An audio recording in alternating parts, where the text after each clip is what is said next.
Une agitation inhabituelle secoue les couloirs de l'Assemblée, mais ici nous prenons le temps de l'analyse.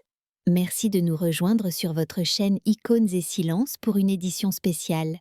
Il existe des mutismes qui hurlent bien plus fort que n'importe quel vacarme, et en cette matinée glaciale du 29 décembre 2026, une lourdeur presque palpable s'est abattue sur Saint-Tropez. Celle que l'on pensait immortelle, Brigitte Bardot, l'éternelle rebelle, a tiré sa révérence finale. Elle nous a quittés hier dimanche 28 décembre, emportant dans son sillage toute une ère révolue de liberté farouche et d'une beauté d'une insolence rare. Les célèbres volées de la Madrague, cette forteresse mythique battue par les flots, se sont refermées définitivement, protégeant le repos éternel de celle qui avait tourné le dos à la comédie humaine pour embrasser la pureté du monde animal. Tandis que l'Hexagone et la planète entière versent des larmes sur la disparition de la star, une vérité bien plus sombre et tortueuse commence à se dessiner en coulisses. Lost Girl.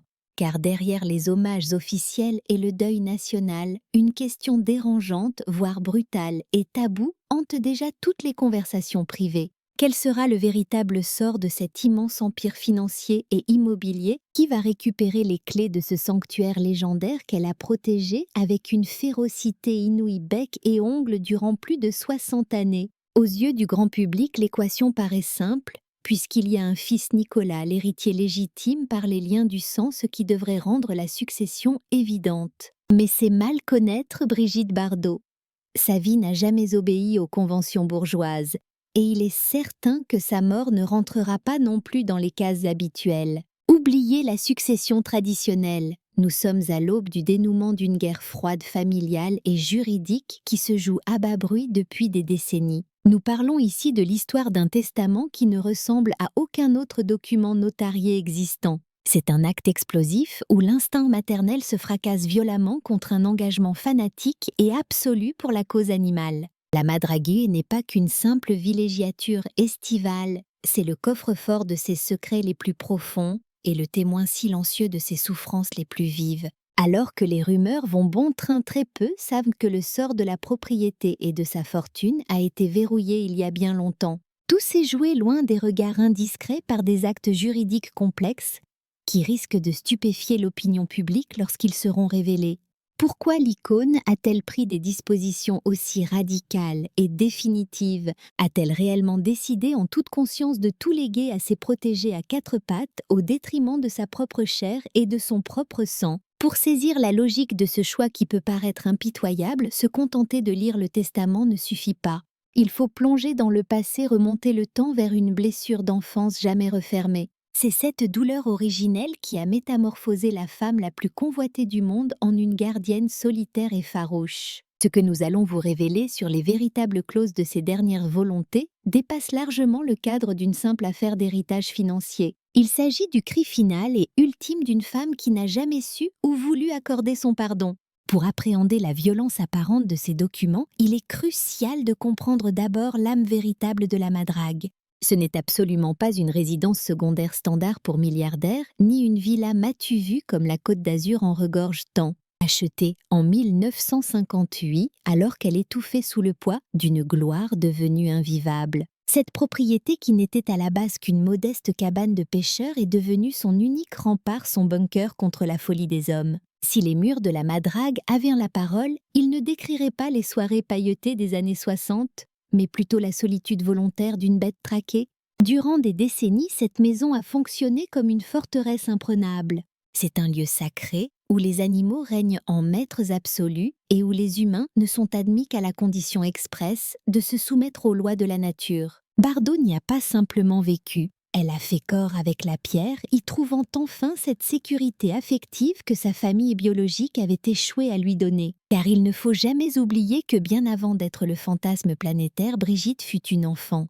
Une petite fille meurtrie dans l'ambiance glaciale et stricte d'un appartement bourgeois du 16e arrondissement de Paris. Élevée par Pilou et Toti, des parents obsédés par le paraître et la rigidité sociale de leur rang. Elle a grandi avec la certitude cruelle d'être le vilain petit canard, moins aimé que sa sœur cadette complexée par ses lunettes, et un appareil dentaire qui la faisait se sentir laide et rejetée. C'est au cœur de cette enfance corsetée, dans ce foyer où l'affection se méritait et où les règles étaient étouffantes, qu'est né ce besoin de liberté, violent, presque viscéral. La Madrague fut l'antidote parfait à cet appartement parisien qu'elle exécrait tant. Là-bas, aucun protocole à respecter, nul jugement moral, pas de regards inquisiteurs. Ici, elle pouvait errer pieds nus, vivre sans phare, entourée d'êtres qu'il aimait, pour son âme véritable et non pour l'image qu'elle projetait. Ses compagnons à poil ne lui réclamaient pas d'être une star de cinéma et ne la jugeaient pas sur ses scandales. Ils lui offraient cet amour pur, inconditionnel et absolu qu'elle avait vainement cherché dans le regard de ses parents. C'est la raison pour laquelle, au fil du temps, la Madrague a fermé ses portes aux humains pour s'ouvrir exclusivement aux bêtes. Elle a métamorphosé chaque mètre carré de son domaine en un paradis pour les âmes blessées, accueillant chiens, chats et moutons, se créant une famille de cœur pour remplacer celle du sang qui l'avait tant déçue. Cependant, au sein de cette forteresse mythique dont les murs semblent vibrer au rythme de son âme tourmentée, une présence fantomatique a toujours erré sans jamais pouvoir s'ancrer. Il s'agit de l'ombre persistante d'un enfant, un fils unique qui, malgré les apparences, n'a jamais réussi à conquérir ce territoire ni le cœur de sa propriétaire. Car il existe une ironie cruelle chez Bardot. Si elle a transformé sa demeure en arche de Noé pour toutes les bêtes en détresse, elle a gardé les grilles de son affection hermétiquement closes ou à peine entrebâillées pour sa propre progéniture. C'est précisément en ces lieux, au milieu de cet Éden végétal et sauvage, que s'est cristallisée la tragédie intime justifiant la violence inouïe de ses dernières dispositions testamentaires. Nous parlons ici d'un refus de maternité si profond qu'il a gravé des blessures psychologiques indélébiles, des failles béantes que le trépas lui-même ne suffira pas à combler. Nicolas, ce prénom qui, dans n'importe quel autre foyer, aurait dû résonner comme une promesse de félicité et d'avenir radieux. Pour l'icône mondiale qu'est Brigitte Bardot, ce nom sonne hélas comme un accord discordant, une fausse note stridente venant gâcher une partition existentielle par ailleurs éclatante de succès. Si la planète entière vénère en elle la protectrice universelle de la faune, la Madone des phoques, on a tendance à effacer de la mémoire collective une autre vérité. On occulte le fait qu'avant d'être la gardienne des animaux, elle fut désignée par le sort pour être mère, un rôle qu'elle n'a su ni voulu endosser selon les codes dictés par la société bien pensante. L'origine de cet imbroglio successoral et affectif ne date pas d'hier, il puise ses racines dans un passé lointain et douloureux. Tout remonte à l'année 1960, moment de la naissance de Nicolas, une époque charnière où l'actrice n'était plus considérée comme une personne, mais traquée comme un gibier rare. Alors que la grossesse est censée être un sanctuaire d'intimité, la sienne s'est transformée en un cirque médiatique infernal avec des légions de photographes assiégeant son toit, lui volant chaque instant de paix. C'est immergé dans cette atmosphère irrespirable de harcèlement constant et de terreur psychique qu'elle a conçu une aversion profonde, presque physique, pour son état de mère. Ce rejet viscéral s'est ancré en elle, devenant une part sombre de sa légende qu'elle ne cherchera jamais vraiment à dissimuler. Ce sentiment, elle a fini par l'exposer avec une franchise dévastatrice, une honnêteté si brutale qu'elle en est devenue cruelle lorsqu'elle a pris la plume des décennies plus tard. Dans son ouvrage autobiographique Initial bébé, paru en 1996, elle a noirci des pages avec des termes qui ont littéralement glacé les veines de son fils. Elle y comparait l'enfant qu'elle portait à une tumeur envahissante, se repaissant de sa propre substance, décrivant ses 9 mois comme un cauchemar absolu dont l'unique but était l'expulsion libératrice. Ces paragraphes n'étaient pas de simples figures de style littéraire. Pour Nicolas, ils furent reçus comme des coups de poignard en plein cœur, une trahison publique impardonnable. Blessé dans ce qu'il a de plus sacré, il n'a eu d'autre choix que de traîner sa génitrice devant les tribunaux pour atteinte intolérable à l'intimité de sa vie privée, un geste d'une tristesse infinie. Cette victoire judiciaire, bien que morale, a scellé une rupture symbolique irrémédiable entre la mère et l'enfant, brisant le peu de liens qui subsistaient. Comment, en effet, prétendre à l'héritage sentimental et matériel d'une femme qui a eu l'audace d'écrire qu'elle aurait préféré donner la vie à un petit chien plutôt qu'à un être humain?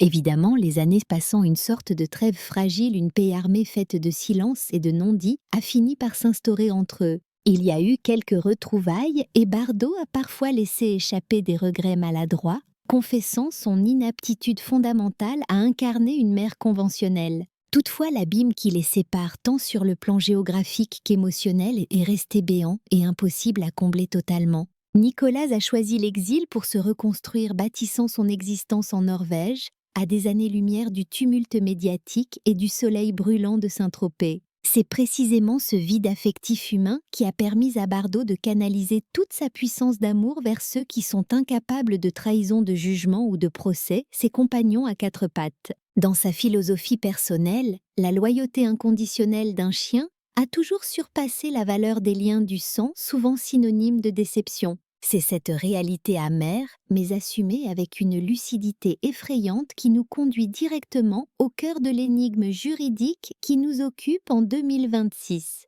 Si le Code civil français, via la réserve héréditaire, interdit formellement de déshériter totalement un enfant, Brigitte Bardot, en véritable stratège, a vu venir le coup bien avant tout le monde. Dès les années 80, elle a commencé à tisser une toile juridique imprenable pour garantir ses volontés ultimes. Son objectif était clair, s'assurer que la Madrague ne devienne jamais une résidence secondaire banale pour un fils quasi étranger mais demeure le temple éternel de son combat. Le document qu'elle a paraphé en 1986 n'était pas une simple formalité administrative, c'était une déclaration d'indépendance. Il s'agissait d'un véritable acte de guerre contre les traditions successorales, une manœuvre destinée à contourner les obligations familiales classiques. Loin d'être une impulsion passagère, c'était un coup de maître. Une opération juridique menée avec une précision chirurgicale pour verrouiller son patrimoine. En 1986, alors âgée de 52 ans, seulement elle a pris une résolution qui a laissé ses notaires et son entourage totalement stupéfaits. C'était une décision radicale qui allait sceller le destin de sa fortune des décennies avant que la faucheuse ne vienne réclamer son dû. Elle avait compris que pour sauver durablement les animaux, les belles paroles et les larmes ne suffiraient jamais face à la réalité économique. Il lui fallait bâtir une forteresse institutionnelle, une structure assez puissante, pour survivre à sa propre extinction et continuer le combat en son nom. Mais pour que sa fondation, Brigitte Bardot, obtienne le Graal, c'est-à-dire la reconnaissance d'utilité publique par l'État, seul garant de la pérennité, elle devait apporter une mise de fonds colossale, une preuve de solvabilité absolue. C'est à cet instant critique qu'elle a opéré un choix existentiel, décidant de se dépouiller de tout le superflu pour ne conserver que la mission sacrée. Elle a choisi de sacrifier tout ce qui brillait, tout ce qui faisait d'elle une star pour financer ce qui ferait d'elle une légende de la protection animale. Dans un geste sacrificiel d'une ampleur spectaculaire, elle a mis aux enchères ses parures, ses diamants inestimables, ses tenues de cinéma iconiques et tous les trophées de sa gloire passée. Elle s'est séparée de tout ce qui la liait à son ancienne vie de sexe symbole, proclamant avec une ferveur quasi mystique sa nouvelle vérité. Elle a alors déclaré au monde qu'après avoir offert sa jeunesse et sa beauté éclatante aux hommes, elle dédiait désormais sa sagesse, son expérience et son âme entière aux animaux. Cependant, ce renoncement ne s'est pas limité aux simples biens matériels, il allait bien plus loin, touchant à l'essence même de son héritage. Même le joyau suprême de son patrimoine, la mythique Madrague, a fini par être sacrifié sur l'autel de sa cause absolue via une donation d'une complexité juridique rare. Elle a officiellement transféré la nue propriété de sa demeure légendaire à sa fondation, ne conservant pour elle-même que l'usufruit, ce droit exclusif d'y habiter jusqu'à son ultime soupir. Sur le plan purement légal, cette manœuvre représente un véritable séisme pour les règles traditionnelles de l'héritage familial. Nicolas, son fils unique, se voit ainsi définitivement privé des murs de la Madrague, une propriété qui en réalité ne lui appartient plus depuis bientôt 40 ans. Certes, la rigide loi française sur la réserve héréditaire lui garantit une compensation financière minimale sur le reste du patrimoine.